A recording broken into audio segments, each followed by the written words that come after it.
Hey everyone, नमस्ते आप सभी को, प्रणाम। आई होप कि आप सब लोग बहुत अच्छे हैं। इस बार निफ्टी और बैंक निफ्टी में कोई खास परफॉर्मेंस नहीं मिली, मतलब वोलाटिलिटी रही लेकिन क्लोजिंग कोई खास नहीं मिली। तो मैंने पढ़ा था कि जब कोई मार्केट में वोलाटिलिटी बढ़ जाती है तो ये इंडिकेशन होता है बेयरिशनेस का। अगर कोई चीज़ हाई वोलाटिलिटी मतलब कोई चीज़ हाई वोलेटाइल हो गया, कोई भी स्टॉक अगर हाई वोलेटाइल हो गया तो वही इंडिकेट करता है कि अब प्राइस जो है करेक्शन में इंटर करेगा। अगर हम हिंदी वर्ड में इंटर करें तो जब कोई दिया बुझ रहा होता है तो फड़फड़ाता ज़्यादा है ना? हम सब ने ये सब चीज़ सुना है। तो मैं उस पर नहीं जाता हूँ, हम लोग चलते हैं बेस पर और टेक्निकल पर चलते हैं कि देखते हैं कि मार्केट जो है वो क्या कहना चाह रही है, ठीक है? तो ये निफ्टी का चार्ट है और निफ्टी के चार्ट पर पढ़ते आ रहे हैं, ये ए रहा और ये बी रहा और ये यहाँ तक हम लोग ने सी देखा। मतलब बहुत बढ़िया परफ़ॉर्म मार्केट जो है अपने हिसाब से जो हम लोगों ने पढ़ाई कर रहे थे, वीकली आउटलुक के हिसाब से, लाइव सेशन के हिसाब से, तो हम लोगों ने ये देखा था और हम लोगों ने ये उम्मीद जताया था कि यहाँ से जो वेव फिफ्थ जो है कंप्लीट होके जो मूव जा रहा है, ये मैक्स मिनिमम जो है वो यहाँ तक जो है जा सकता है और इसी को हम लोग स्मॉल एक्स कहते हैं। तो स्मॉल एक्स और लार्ज एक्स क्या है?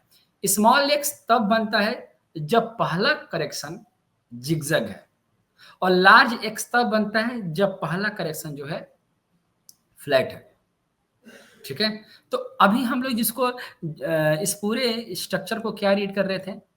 जिगजैग और मैंने यहाँ पर डब्ल्यू मार्क किया हुआ था, है ना? तो जब डब्ल्यू मार्क किया था तो यही प्राइस जो हम लोग उम्मीद लगा रहे थे कि अपना जो मूव है, ये एक्स जो है यहाँ तक जाता है। तो यह कहने का मतलब है कि अभी भी मतलब इसने फिफ्थ का लो नहीं कटा है और यहाँ पर 23% पे इसने सपोर्ट लिया हुआ है और पूरे टाइमिंग के पीरियड में दिखा के निकाल के चलते हैं तो 24,140 के नीचे जो है हमेशा सेलिंग ही देखने को मिली है आने वाले हर टाइम पर। तो एक बात और भी है कि अगर मान लो कि 24,143 के आसपास के ऊपर की दोबारा से क्लोजिंग आनी शुरू कर देता है मार्केट, तो हो सकता है कि ये अपना ए बन जाए और ये प्राइस बी और फाइनल डेस्टिनेशन जो है सी। भले ही ये एक्स ही बने, हो सकता है कि एक्स हमारा यहीं पर आके कंप्लीट हो गया। तो अगर हमारा एक्स यहाँ पर आके कंप्लीट हो गया ना, तो क्लोजिंग जो है 24,140 के नीचे अगर होता है, तो ये कन्फर्म हो जाएगा कि ये एक्स ही था। ये पहला कन्फर्मेशन। दूसरा कन्फर्मेशन, अगर ये वेव फिफ्थ के लो को काटता है, तो ये डबल कन्फर्मेशन हो जाएगा कि एक्स जो है वो फिनिश हो चुका है। अब प्राइस जो है डब्ल्यू, एक्स और वाई और जब वाई का फॉर्मेशन होगा, ठीक है ना, डब्ल्यू इक्वल टू वाई हो जाएगा। इसका मतलब कि जितना ये डब्ल्यू है, उतना वाई हो जाएगा। ठीक है? तो अगर मैं कॉन्क्लूजन की बात करूं तो कॉन्क्लूजन ये कहता है कि भाई अगर दोबारा भी राइज मिले तो सेल करने का ही मौका मिलेगा। तो इन केस दोबारा अगर आपको 24375 के आसपास मौका मिल जाता है तो मिनिमम है, ठीक है? और मैक्सिमम अगर मूव मिलता है अगर आपको, तो आप यहाँ तक भी सेल कर सकते हैं और ये यहाँ पर सेल करने का जानते हो प्रॉस्पेक्टस क्या है? क्योंकि यहाँ पर क्लस्टर है, यहाँ पर 2 क्लस्टर बना है। अगर मैं क्लस्टर की बात करूँ यहाँ पर कि ये 50% पे भी तो क्लस्टर बन सकता है, लेकिन ये जो क्लस्टर बन रहा है, ये थोड़ा दूर बन रहा है ना? ये क्लस्टर थोड़ा दूर है। पास में क्लस्टर ये रहा और और इंटरमीडिएट क्लस्टर ये रहा और जो लास्ट का क्लस्टर ये है, तो मैं इसको अभी कंसीडर नहीं कर रहा हूँ क्योंकि ये अभी थोड़ा-सा दूर दिखने लगा है। मैं आपको यही बोलूँगा कि अगर दोबारा कहीं मौका मिलता है अगर आपको फिर से कि यहाँ पे सेल करने का मौका मिले या प्राइस की वोलेटिलिटी बढ़ गई तो यहाँ 24727 के आसपास या 24682 के आसपास मौका मिले तो सेल ही करके मार्केट में चलना है और आगे का जो डेस्टिनेशन होगा W=Y बनेगा। तो अगर मैं बात करूँ कि अगर W=Y होगा तो वो तो खैर बहुत दूर का हो जाएगा डेस्टिनेशन। आप फिलहाल क्या करें कि आप एक्सटेंशन डाल दें 0 से C और यहाँ तक का मूव जो है लगा के रखें। तो कम से कम जो Y का जो मिनिमम लेंथ होगा वो यहाँ तक जो है बनेगा। तो मतलब मार्केट जो है अगर कंटिन्यू फॉल रहा ना तो आने वाले टाइम पर हम लोग जो है मार्केट को ये वाला जो मूव जो है देख सकते हैं। ठीक ना? ये वाला जो लो है वो पॉसिबल है। ठीक है? तो निफ्टी का एक ही कंक्लूजन है कि जब भी आपको मौका मिले सेल ही दिख रहा है। ठीक है ना? आइए चलते हैं बैंक निफ्टी में। बैंक निफ्टी का चार्ट, और ये 75 मिनट के टाइम फ्रेम पे सारी स्टडी हो रही है। 75 मिनट टाइम फ्रेम पे स्टडी इसलिए हो रही है क्योंकि मार्केट में कोई खास मूव नहीं था पिछले काफ़ी टाइम से, तो इसको इसीलिए इस पर स्टडी की जा रही है। तो ये बैंक निफ्टी का 75 मिनट टाइम फ्रेम है, देखते आ रहे हैं कि ये है, और ये पूरा जो टाइम पीरियड ले रहा है ना, ये टाइम सिमेट्रिकल पैटर्न बन रहा है। और ये तभी पॉसिबल है, ये बी में पॉसिबल है और वेव फोर्थ में पॉसिबल है।